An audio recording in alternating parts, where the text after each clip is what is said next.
কাশ্মীরের শহীদ ঝন্টু আলী শেখের বাড়িতে পৌঁছলেন নওশাদ সিদ্দিকী। শোকস্তব্ধ পরিবারকে সান্ত্বনা বিধায়কের।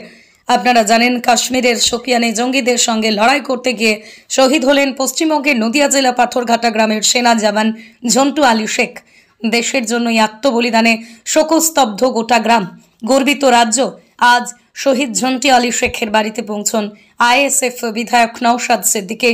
তিনি দেখা করেন শহীদ জওয়ানের অসুস্থ মায়ের সঙ্গে, কথা বলেন পিতা, স্ত্রী ও সন্তানদের সঙ্গে। পরিবারকে সান্ত্বনা দিয়ে পাশে থাকার আশ্বাস দেন বিধায়ক। নওশাদ সিদ্দিকী বলেন, ঝন্টু আলী শেখ আমাদের বাংলার গর্ব। দেশের জন্য তার আত্মত্যাগ ভোলার নয়। শহীদ পরিবার যাতে যথোপযুক্ত মর্যাদা ও সাহায্য পায়, সেটা নিশ্চিত করতে আমরা সব রকমভাবে পাশে আছি। স্থানীয় মানুষও ঝন্টুর আত্মবলিদানে শোকাহত হলেও তার বীরত্বের জন্য গর্বিত। গ্রামের তরুণদের মধ্যে দেশপ্রেমে উদ্বুদ্ধ হওয়ার আলো ছড়িয়ে দিলেন শহীদ ঝন্টু আলী শেখ। কাশ্মীরের যিনি ঘোড়ায় চড়িয়ে তার রুজি রুটির জন্য করত সৈয়দ আদিল শাহ, সে যদি এই লেখাটা দেখতো সে লজ্জিত হতো না? সে কি দেখেছে কোন ধর্মের মানুষ অ্যাটাক করছে আর কোন ধর্মের মানুষ ক্ষতিগ্রস্ত হচ্ছে?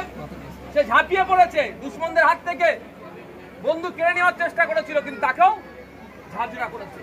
দুর্ভাগ্য আমাদের আওয়াজ তোলা দরকার হচ্ছে কেন্দ্রের সরকারের কাছে, যে এত বড় ঘটনা কি করে ঘটলো, জঙ্গি কি করে আসলে, জবাব তোমাকে দিতে হবে।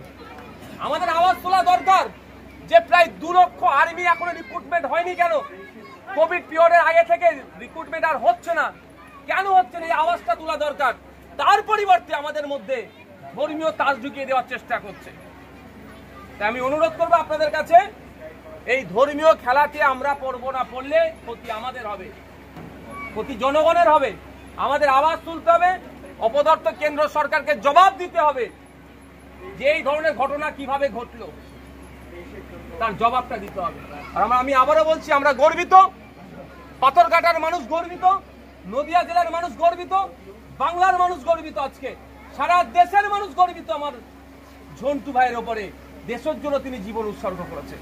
আমরা সৃষ্টিকর্তার কাছে দোয়া চাইব, সৃষ্টিকর্তা তাকে পরবর্তী জীবনে সুখে শান্তিতে রাখুক, সে তার জান্নাতে যাক। এই দোয়া আমরা প্রত্যেকে তাকে চাই। সে মাতৃভূমির জন্য, আমাদের নিরাপত্তার জন্য সে তার জীবন উৎসর্গ করেছে। এখানেই বলে দিন। আচ্ছা, ভালো মানসিক ভাই বলেন।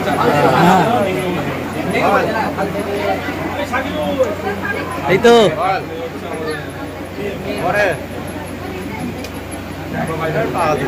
মনে দেখেছে কি হয় কি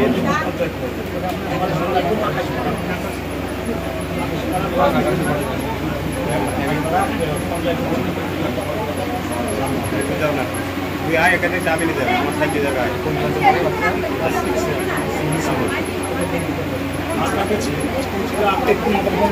গাড়ি আছে ফোন করবে এখানে, ফোন করবে।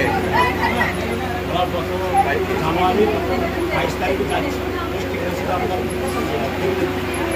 23 তারিখে দিন বিচার হঠাৎ করে 21 তারিখে করছে, ওরা ব্যাগ থেকে নিয়ে গেল, অষ্টমী চলে আসে।